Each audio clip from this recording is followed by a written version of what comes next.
Hi everybody, it's Dr. Dean Kane. Thanks for joining us. I hope that you'll also look into the blog that we've written on our website so you can learn a little bit about my growth, my evolution, and my desire to mesh my life with art, color, and creative plastic surgery.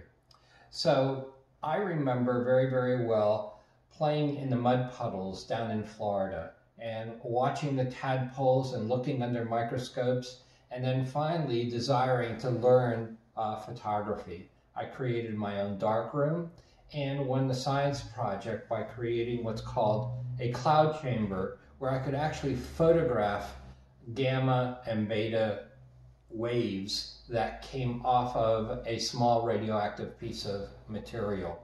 From there, I learned things like silk screening, more photography, drafting. Drafting, you could see, is how you create objects on a field, and plastic surgery is very much like that.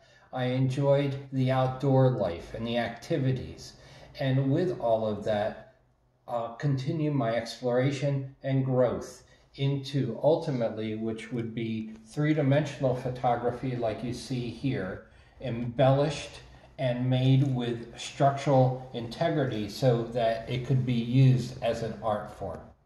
So we'll go around the house and I'll show you different pieces that I've created, and I hope you enjoy it. Thanks for joining me.